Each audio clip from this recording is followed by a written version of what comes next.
of Elizabeth Blackwell. Elizabeth Ann Hazeltine Blackwell was born on February 3, 1821, in Bristol, England. The third of 9 children, her family valued education and social reform, yet had little money. In 1832, her father's business failed and the Blackwells immigrated to New York City. As a teenager, Elizabeth and her sister Anna became school teachers, but she yearned for something more meaningful than the typical ladies' work. In 1847, tragedy struck a close friend with a serious illness. Elizabeth watched helplessly as no physician would treat a young woman, or would do so only half-heartedly. The unequal access to medical care for women struck her deeply. Determined to remedy this injustice, she decided to apply to medical school herself, despite knowing she'd face ridicule at every turn. Elizabeth applied to over 20 schools. Everyone rejected her, except Geneva Medical College in upstate New York. There, as a prank, the faculty put her name on the student ballot. To their astonishment, the all-male student body voted yes, and she was admitted in 1847. Imagine her first day, seated alone among 150 male classmates, enduring stares and whispered jokes. Yet she excelled, finishing at the top of her class in 1849. Unfortunately, no American hospital would accept her for clinical training. Undeterred, she traveled to Paris in late 1849, where she faced hostility in teaching hospitals, and to Germany for brief apprenticeships. 2 years of perseverance later, Elizabeth returned to London and was finally accepted for Ward's experience. In January 1851, she earned her MD from the University of London, becoming the first woman in Britain to do so. Back in New York City, Elizabeth, in 1857, with her sister Emily and friend Marie Zakrzewska, she founded the New York Infirmary for Indigent Women and Children, the first hospital staffed entirely by women physicians and nurses. This institution provided care to thousands of poor women and children, and crucial clinical training for female medical students. By opening its doors in 1857, Elizabeth Blackwell and her colleagues directly confronted the public health crises plaguing immigrant and low-income communities in New York City. Inside its walls, women once barred from the operating table learned anatomy through hands-on dissections, observed complex surgeries, and honed bedside manners that blended compassion with medical expertise.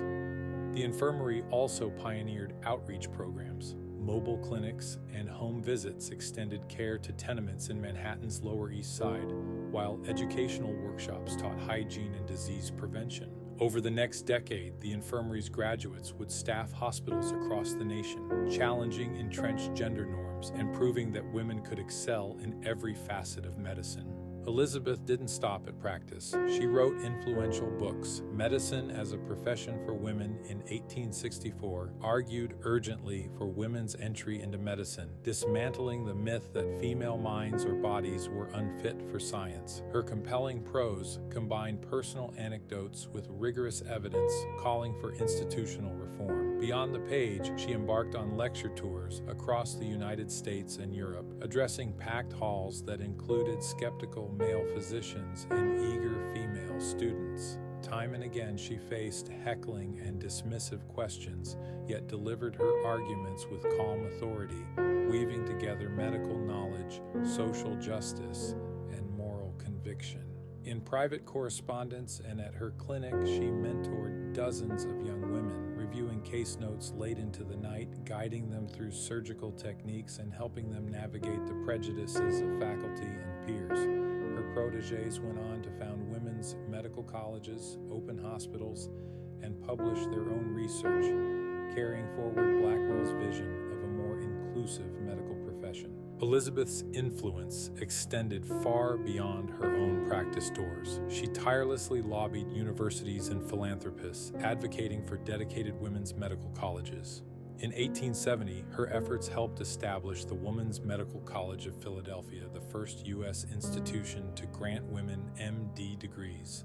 Across the Atlantic, she guided the founding of the London School of Medicine for Women in 1874, mentoring its first class of 6 students.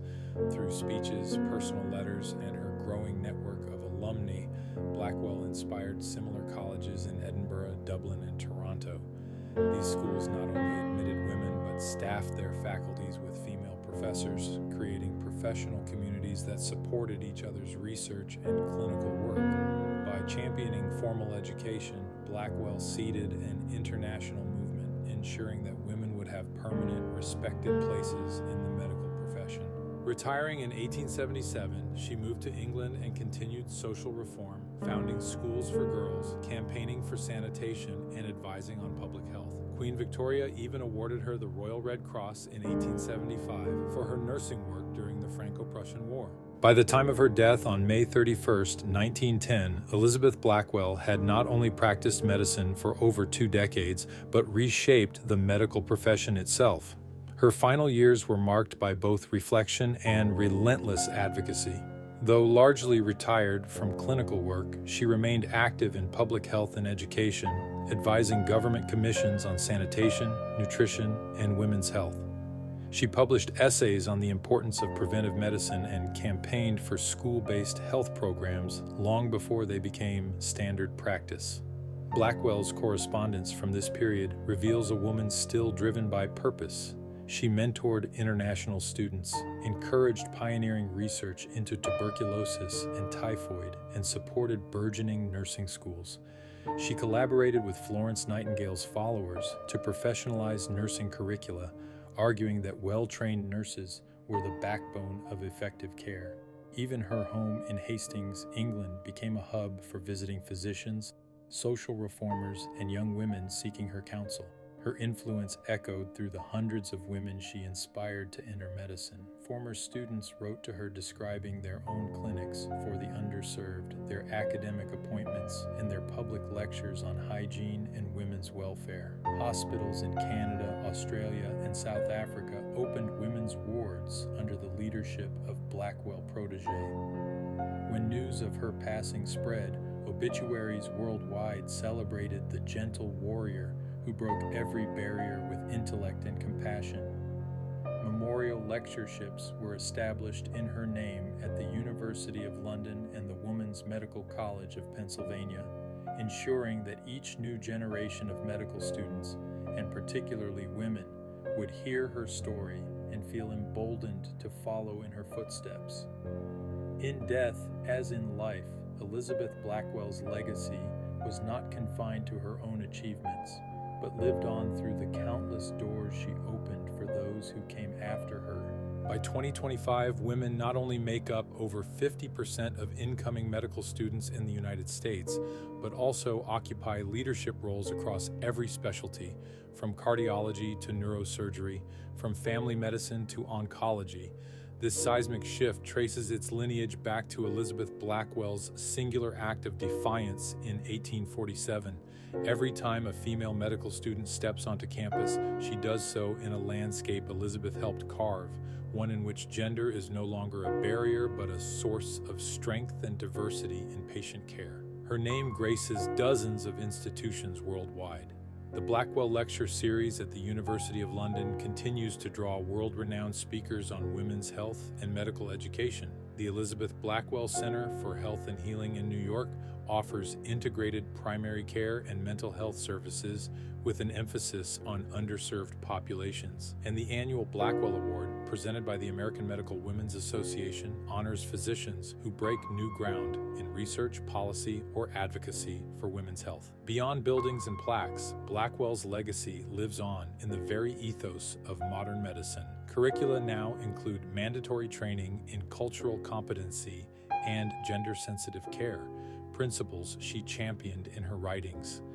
Medical student organizations focused on mentorship and leadership frequently cite her as their inspiration. In public health, her vision resonates in community clinics and mobile health units that serve at-risk families, echoing her early outreach to New York City tenements. Even as she could not have foreseen the advent of telemedicine, precision genetics, or AI-driven diagnostics, Blackwell's insistence that medicine must be both scientifically rigorous and compassionately delivered remains at the heart of these innovations.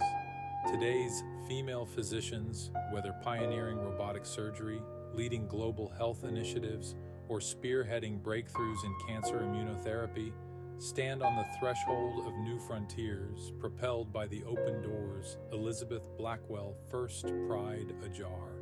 Her courage did more than welcome women into medicine. Her example reminds us, true progress demands persistence. Barriers can't stand against determined conviction. Elizabeth Blackwell proved that change comes not just from new discoveries, but from breaking old barriers. If her story inspires you, share this video, subscribe for more stories of pioneering changemakers, and let us know in the comments, which barrier would you dare to break? Thank you for watching. I am Professor Wild Bill.